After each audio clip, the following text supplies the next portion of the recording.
Have you ever used QuickGen or any contrast type paint and did the result seem dirty or flat to you? The problem is not so much the paint, the problem is rather what's underneath. Today I'm going to try to figure this out and put the 4 main Grisaille techniques to the test on these Fade Forge miniatures. Classic Drybrush, Sponge, the combination of Drybrush and Sponge, and the almighty Airbrush plus Drybrush. Which one leaves the best finish for painting quickly? Let's find out. Before we get our hands dirty, you have to know that QuickGen or contrast type paints function as a filter. They are transparent, although they have the advantage that where a greater amount of pigment accumulates, they appear darker. And that's why, even if the base is flat white, the color will not be completely flat. But if the base has shadows and highlights, what we call grisaille, the paint will respect and enhance that information and do the hard work for you. Basically, we are drawing a light map with black and white to color it later. But what is the best way to draw that map?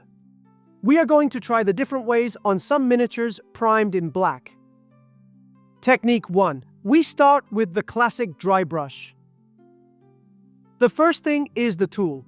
We need a large brush, but with short bristles.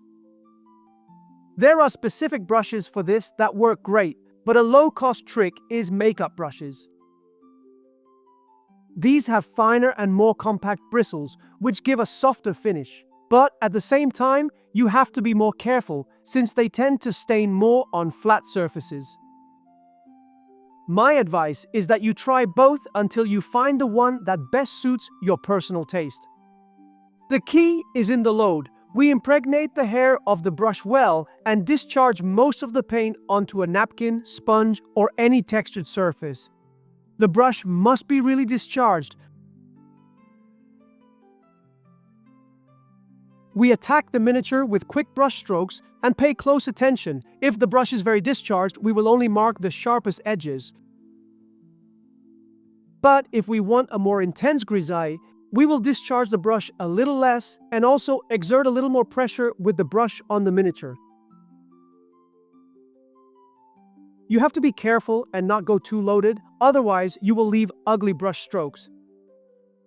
A trick so that the dry brush mark is not very noticeable is to constantly change the direction of the brush stroke. Attack from all possible angles to achieve a much smoother blend. The good thing about this technique for making grisaille is that it is very fast and marks the edges very well.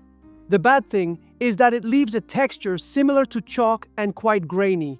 If the miniature is made of soft skin or, for example, a silk cape, this will be relatively dirty.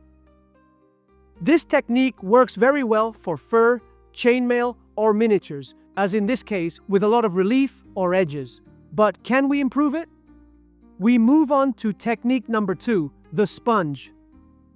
For this technique, we will use typical makeup sponges, since they have a much tighter and softer texture than normal ones. This allows us to illuminate the exterior of the miniature while respecting the black of the recesses as much as possible.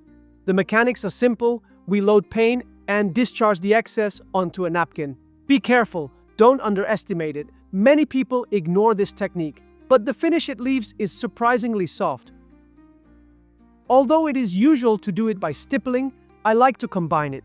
I make strokes as if they were brush strokes to cover as much area as possible and then stipple to integrate. This way we achieve a much more polished result without drag marks. The drawback is fragility. If the miniature has many sharp edges, as is the case with this miniature, the sponge will break and release bits. Furthermore, as it is a wide tool, it is difficult to be precise and reach the deep recesses, although you can always tear off smaller pieces of the sponge to access the most difficult areas.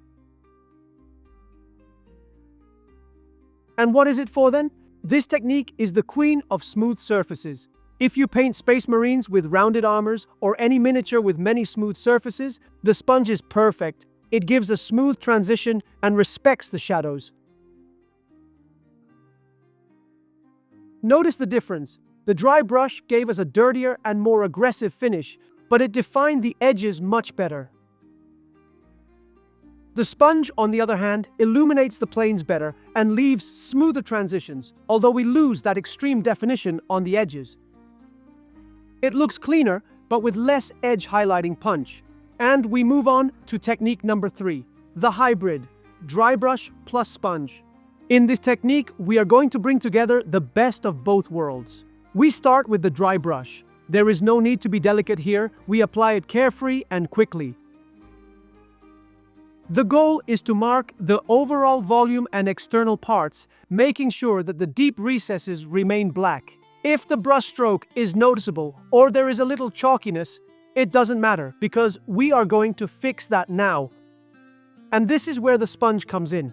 We use it to perfect the flattest areas and eliminate that grainy finish that the dry brush has left. Furthermore, as the sponge carries more paint load, it gives more luminosity to the volumes. To finish off, we can apply a dry brush again, but this time much softer and more superficial, just to bring out the shine of the edge again and unify the entire set. Now we have the soft volume of the sponge and the aggressive definition on the edges with the dry brush. The best thing about this method is that it is all-terrain.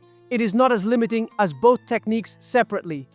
If the miniature is sharp and complex, we will use the dry brush and use the sponge only to clean a little. And if the miniature is organic and soft, we will use the sponge much more and leave the dry brush just to finish the edge highlights. It is the technique that adapts to everything. Before going with the last technique, let me make a small interval. Many of you already know that I have been using FLEXISPOT desks in the studio for years and I love it. What I value most, and this is vital for us, is height. Standard tables are usually too low for painting miniatures and we end up hunched over. With this table, you can raise the top to have the miniatures at a higher height and keep your back completely upright. Additionally, the control panel is super intuitive. I use the preset memories. I have a lower, more relaxed setting for when editing videos on the PC and a higher one for painting miniatures. Sometimes I even raise the table to the maximum for standing meetings so I don't spend the whole day sitting. The E1 Pro has a very quiet motor and the movement is super fluid. The structure supports up to 100 kilos of weight. I've had mine for several years and I wouldn't change it for anything. They have many different models with different features and surely one will adapt to your needs.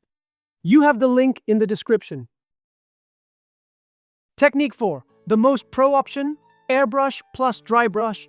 The most advanced technique and the one with the most resources requires, since we need an airbrush. I usually use white ink instead of regular acrylic paint. The ink is much more fluid and does not leave that annoying grain or stippling that the airbrush sometimes spits out with normal white. With this, we are going to achieve more smoothness. We shoot from above to mark the planes of pure light without staining the lower shadows. The problem with the airbrush is that the paint enters all the gaps that are oriented upwards. Look at the scales on the head or shoulders. We have covered it almost completely in white, and we have lost part of the definition of the shadow outline. The solution, the combo. The airbrush gives us beautiful volumes but zero definition, and that's where the dry brush comes in. We applied a very light final pass to recover those edges that the airbrush had erased. Thus, we have the softness of the airbrush and the definition that the dry brush offers. Without a doubt, it is the most beautiful, clean, and professional finish. But being the most beautiful finish in black and white doesn't mean it's the best base for quick gens. Sometimes, for a contrast-type paint to work its magic, we need a slightly more aggressive and textured surface.